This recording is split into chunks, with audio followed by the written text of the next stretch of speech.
Jelang pertandingan krusial melawan Arab Saudi dalam ronde ketiga kualifikasi Piala Dunia 2026 zona Asia, pelatih timnas Indonesia, Shin Tae-yong, menghadapi situasi sulit dengan kabar baik dan buruk yang datang bersamaan.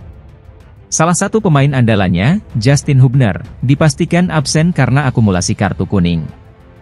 Justin Hubner, bek tangguh yang sering menjadi pilar pertahanan timnas Indonesia, harus menepi dari lapangan akibat hukuman akumulasi kartu kuning. Absennya Hubner tentu menjadi kerugian besar bagi skuad Garuda, mengingat perannya yang sangat sentral dalam menjaga lini belakang. Namun, di tengah kabar buruk tersebut, ada angin segar bagi timnas Indonesia. Jordi Amat, bek tengah berpengalaman, dipastikan kembali bermain setelah selesai menjalani hukuman kartu merah yang diterimanya saat pertandingan melawan Irak. Informasi awal yang menyebut bahwa Amat harus absen dalam 2 pertandingan telah diklarifikasi oleh manajer tim, Sumarji. Kini, Amat siap untuk memperkuat Garuda dalam laga penting melawan Arab Saudi.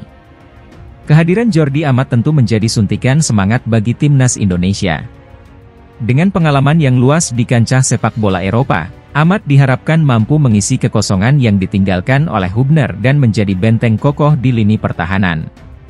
Kini, tantangan bagi Shin Tae-yong adalah meracik strategi yang tepat untuk menghadapi tim kuat seperti Arab Saudi, dengan memaksimalkan potensi yang dimiliki skuadnya. Mampukah timnas Indonesia meraih hasil positif di laga penting ini? Mari kita nantikan aksinya di lapangan. Timnas Indonesia yang tergabung di grup C putaran ketiga kualifikasi Piala Dunia 2026 bersama Jepang, Australia, Arab Saudi, Bahrain, dan Cina akan memulai perjuangan pada 6 September 2024 mendatang. Jelang menghadapi pertandingan tersebut, ada 3 pekerjaan rumah yang harus dikerjakan ST agar bisa meraih hasil maksimal. 1. Mencari predator sejati. Salah satu kelemahan yang terlihat di timnas Indonesia adalah kurangnya pemain bertipe sebagai goal getter. Ragnar Oratmangoen, Rafael Struijk, hingga Ramadan Sananta sampai saat ini belum optimal.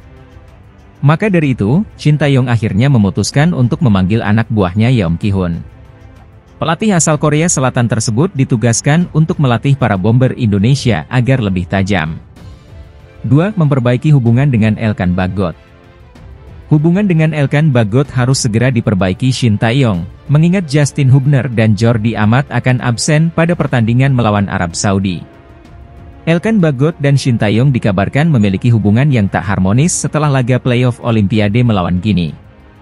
Ketika itu, Elkan Bagot tak memenuhi panggil ST ke timnas Indonesia U23. Sejak saat itu, hubungan keduanya dikabarkan merenggang. Nama Elkan Bagot pun tak dipanggil Shin Tae-yong ke timnas. 3. Mencari pengganti Justin Hubner dan Jordi Amat. Timnas Indonesia dipastikan tidak bisa diperkuat Justin Hubner dan Jordi Amat saat menghadapi laga kontra Arab Saudi. Keduanya harus absen karena terkena hukuman kartu. Justin Hubner terkena akumulasi kartu kuning. Sementara Jordi Amat masih harus menjalani 1 lagi larangan bertanding usai menerima kartu merah di pertandingan melawan Irak. Shin Tae-yong temukan penyerang ganas timnas Indonesia yang siap menghancurkan Arab Saudi dan Australia di 2 laga awal grup C kualifikasi Piala Dunia 2026 zona Asia. Penyerang ganas yang dimaksud adalah winger Borneo FC, Stefano Lillipali. Stefano Lillipali terus menunjukkan dirinya belum habis meski kini berusia 33 tahun. Setelah mencetak 11 gol dan 17 assist dari 31 laga Liga 1 2023 hingga 2024, Stefano Lillipali melanjutkan catatan apiknya musim ini. Stefano Lillipali mencetak 1 gol dan 1 assist saat Borneo FC menang 3-1 atas Semen Padang di pekan pembuka Liga 1 2024 hingga 2025, Senin 12 Agustus 2024 malam waktu Indonesia Barat. Ia menjadi satu-satunya pemain depan berlabel timnas yang mencetak gol dan assist di laga perdana Liga 1 2024 hingga 2025. Ramadan Sananta, Hoki Caraka, Egy Maulana Fikri dan Witan Sulaiman gagal mencetak gol maupun assist. Dimas Derajat jadi yang paling mendingan, karena mencetak 1 assist saat Persib Bandung menang 4-1 atas PSBS Biak. Karena itu, tak ada alasan lagi bagi Shin Tae-yong untuk tidak memanggil Stefano Lillipali. Meski pernah dianggap tidak memiliki fisik yang kurang bagus, ex-pemain FC Utrecht ini dapat diandalkan di babak kedua. Umpan-umpan silang, tusukan maupun penyelesaian akhir yang aduhai merupakan beberapa kelebihan pemain yang satu ini. Stefano Lillipali sendiri siap ketika ditanya apakah bersedia kembali dipanggil ke Timnas Indonesia. Ia mengatakan selalu bangga ketika mendengar kata Timnas Indonesia. Saya fokus untuk Borneo, tapi buat Timnas Indonesia saya selalu siap. Walaupun dipanggil atau tidak, saya bangga dengan Timnas Indonesia, kata Stefano Lillipali. Timnas Indonesia mendapat angin segar jelang putaran ketiga kualifikasi Piala Dunia 2026 zona Asia, dengan absennya dua pemain andalan dari tim lawan. Bek Timnas Jepang, Hiroki Ito, yang baru saja bergabung dengan Bayern Munich, dipastikan absen setelah mengalami patah tulang metatarsal saat laga uji coba. Absennya itu tentu menjadi kerugian besar bagi Jepang saat menghadapi skuad Garuda pada 14 November mendatang. Tak hanya Jepang, Australia juga terancam kehilangan bek kiri andalan mereka, Jordan Boss, yang mengalami cedera hamstring saat bermain untuk klubnya, Westerlo. Cedera ini membuatnya diragukan tampil saat Australia menghadapi Indonesia pada 10 September. Laporan dari NewsAU mengonfirmasi bahwa pemulihan Boss diperkirakan memakan waktu 4 hingga 5 minggu, yang membuatnya diragukan tampil dalam laga kualifikasi Piala Dunia melawan Bahrain dan Indonesia. Dengan absennya dua bek kunci dari Jepang dan Australia, peluang Timnas Indonesia untuk meraih hasil positif di grup C semakin terbuka lebar.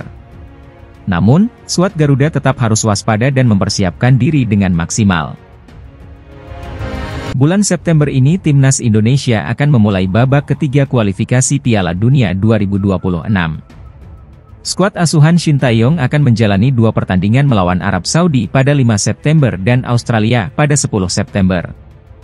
Menurut asisten pelatih Shin Tae-yong Nova Arianto, seluruh tim akan berkumpul untuk persiapan pada 29 Agustus.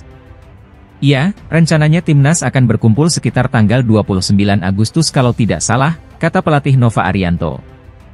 Sebelumnya sempat ditetapkan jadwal kumpul pada tanggal 2 September, yakni hanya 3 hari sebelum pertandingan pertama. PSSI pun bekerja mengatur jadwal pertandingan di Liga Indonesia, agar para pemainnya bisa dipanggil secepatnya. Pada kualifikasi Piala Dunia ini, Timnas Indonesia akan memiliki tenaga pelatih lebih banyak ketika Shin Tae-yong menambah asisten khusus untuk striker. Timnas Indonesia menjadi satu-satunya wakil Asia Tenggara yang lolos ke babak ketiga kualifikasi Piala Dunia 2026. Mereka masuk grup dengan banyak lawan yang sangat kuat seperti Jepang, Arab Saudi, Australia, Bahrain, dan Cina. Sesuai aturan turnamen, dua tim teratas di setiap grup berhak mendapatkan tiket langsung ke Piala Dunia 2026. Sedangkan dua tim peringkat 3 dan 4 harus bermain di babak kualifikasi keempat. Setelah memainkan dua babak kandang dan tandang, tim unggulan di setiap grup akan memperebutkan tiket ke Piala Dunia 2026. Dua tim peringkat kedua di setiap grup akan bermain satu sama lain, dua babak kandang dan tandang, dan tim pemenang akan memainkan playoff antar regional. Pelatih Shin Tae-yong bertekad berusaha finish di peringkat 3 atau 4. PSSI berupaya semaksimal mungkin agar Timnas Indonesia bisa meraih hasil bagus di kualifikasi Piala Dunia mendatang. Keyakinan tinggi diungkapkan oleh Abdul Musawir, mantan pemain Timnas Indonesia tahun 2012, terhadap skuad Garuda yang akan bersaing di grup C ronde ketiga kualifikasi Piala Dunia 2026.